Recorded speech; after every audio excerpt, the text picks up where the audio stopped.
بیان کیا جائے کہ اصل میں کربلا تھی کیا۔ ہم نے آج کربلا کو کچھ سے کچھ بنا دیا۔ ہم جب کربلا کو دیکھتے ہیں تو کیا دیکھتے ہیں؟ کربلا صرف غم اور دکھ کا نام ہے، نہیں، کربلا جہاد کا نام ہے۔ کربلا کو جب تک ہم نہیں سمجھیں گے ہم اسلام نہیں سمجھ سکتے۔ کربلا کسی آج بھی آپ امریکہ میں جائیں نا تو آپ کو وہ نماز سے نہیں روکنے لگے، روزے سے نہیں روکنے لگے، اور کربلا بھی اس وجہ سے نہیں تھی کہ نمازوں سے روک دیا گیا تھا یا روزوں سے روک دیا گیا تھا یا قرآن پڑھنے سے روک دیا گیا تھا۔ آج بھی جو مغربی قوتیں ہیں وہ ایک چیز نہیں چاہتی، اسلام کا سیاسی نظام اور اسلام کا معاشی نظام۔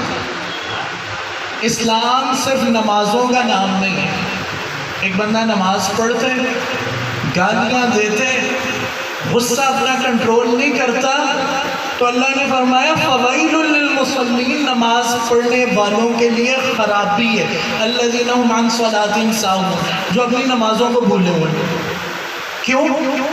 نماز کیا تھی؟ ان الصلاۃ تنہی عن الفحشاء والمنکر، نماز بے حیائی اور برائی سے روکتی ہے۔ اور اگر ہماری نماز ہمیں بے حیائی اور برائی سے نہیں روک رہی، اس کا کیا مطلب ہوا؟ قرآن تو جھوٹا نہیں ہو سکتا، اس کا مطلب یہ ہم وہ نماز نہیں پڑھ رہے جو قرآن نے کہی ہے۔ تو اسلام صرف اور صرف عبادت کا نام نہیں، اسلام ایک جڑی ہوئی چیز ہے، ہر چیز آپس میں جڑی ہے، صرف عمل کا نام نہیں۔ عقیدہ بھی درست ہو، عمل بھی درست ہو، عبادات بھی ہوں، سیاست بھی درست ہو، گھر بھی درست ہو، معاش بھی درست ہو۔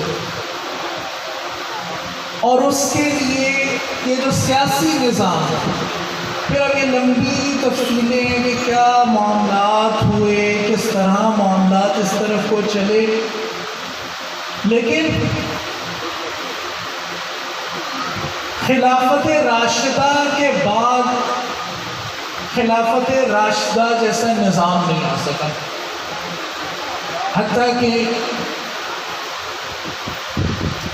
جس وقت تخت یزید کے ہاتھوں میں چلا گیا تو اب سب سے پہلی چیز تو تھی موروثیت،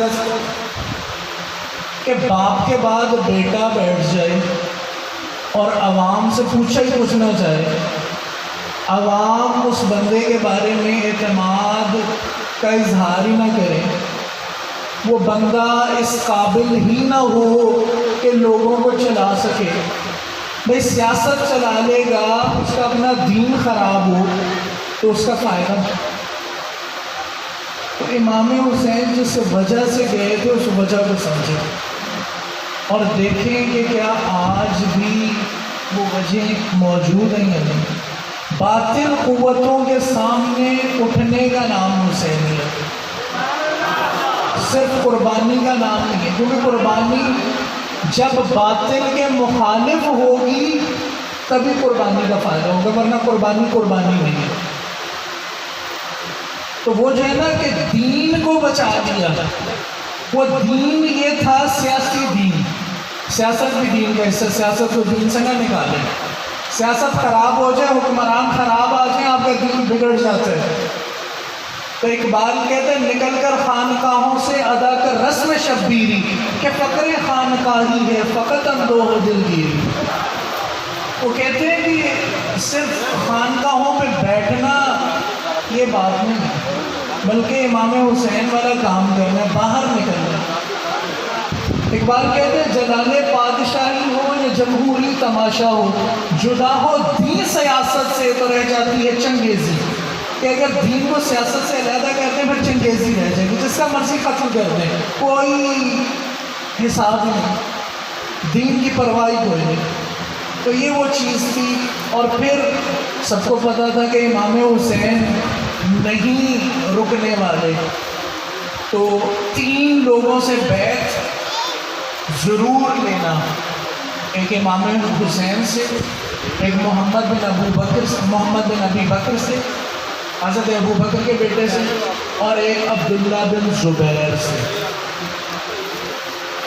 تو امام حسین سے بیعت کیوں لینا؟ کیونکہ امام حسین بیعت کر رہے تھے تو یہ ایک مہر لگ جانی تھی کہ اس کی حکومت صحیح ہے۔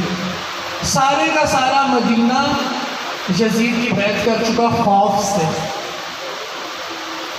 یعنی وہ انقلاب جو ہے دبا ہوا، انقلاب کہیں نہیں۔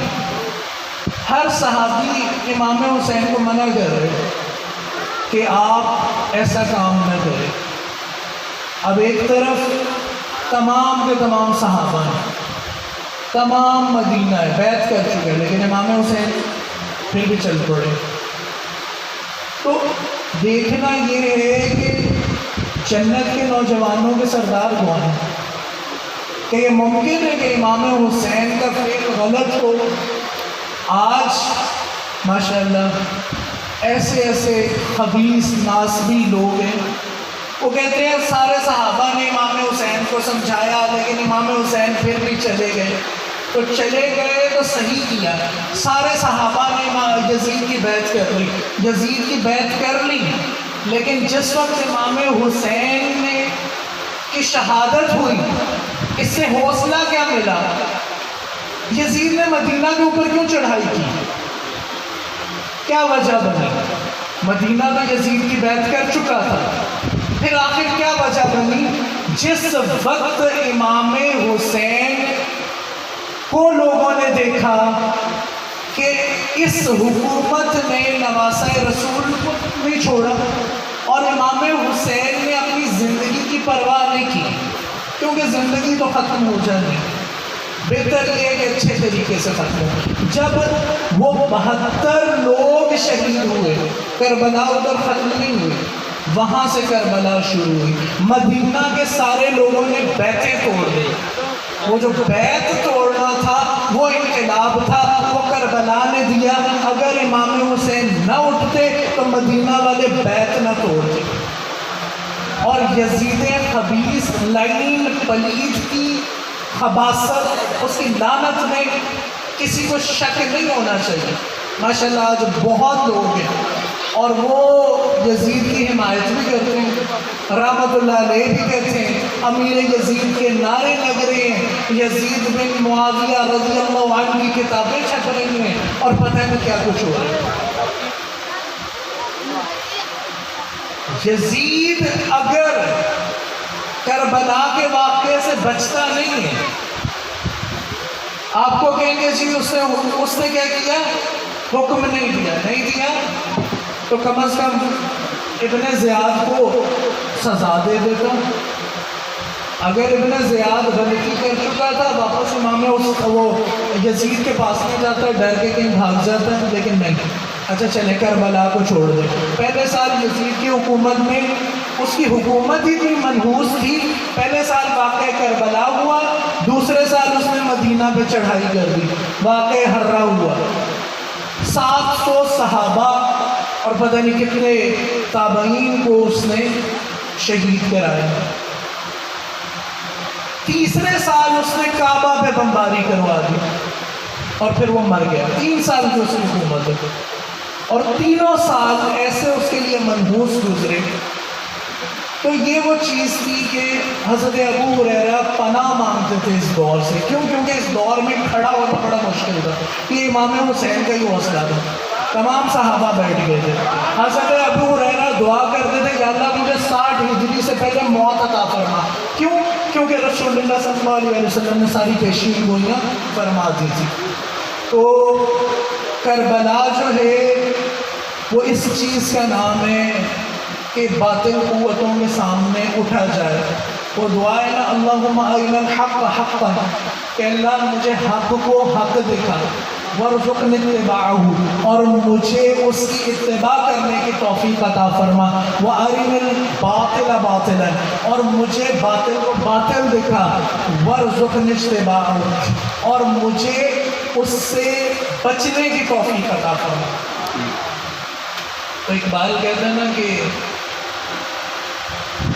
موسیٰ و فرعون شبیر و یزید. موسیٰ اور فرعون، ایک طرف موسیٰ دوسری طرف فرعون ہے. شبیر و یزید، ایک طرف شبیر ہے دوسری طرف یزید ہے. این دو قوت از حیات آمد پدید، جس وقت زندگی وجود میں آتی ہے آٹومیٹیکلی یہ دو قوتیں آ جاتی ہیں، اینٹی قوتیں. بس دو یہ چیزیں اینٹی قوتیں آ جاتی ہیں. رسول اللہ صلی اللہ علیہ وسلم نے فرمایا جس وقت انسان پیدا ہوتا ہے اس کے ساتھ ایک فرشتہ اور ایک شیطان پیدا کر دیا جاتا ہے. فرشتہ اسے نیکی کی طرف لے کر جاتا ہے، شیطان اسے برائی کی طرف لے کر جاتا ہے. اقبال کا پھر دوسرا شعر کہتا ہے ستی زکار رہا ہے ازل سے قائم روز، شراب مستوفی سے شرار ابو لہبی. یعنی ابو لہبی ایک جو انگارہ ہے نا وہ ہمیشہ اڑتا رہا ہے چراغ مصطفی سے. ہمیشہ یا موسیٰ اور فرعون ہوں گے، یا مصطفیٰ اور ابو لہب ہوں گے، یا یزید اور شبیر ہوں گے. یہ اینٹی قوتیں ہمیشہ رہیں. تو کربلا اس چیز کا نام ہے. اس انقلاب کو اپنے اندر زندہ رکھا جائے، اس چیز کو اپنے اندر زندہ رکھا جائے، امام حسین کی قربانی کو سمجھا جائے اور اس پر چلا جائے.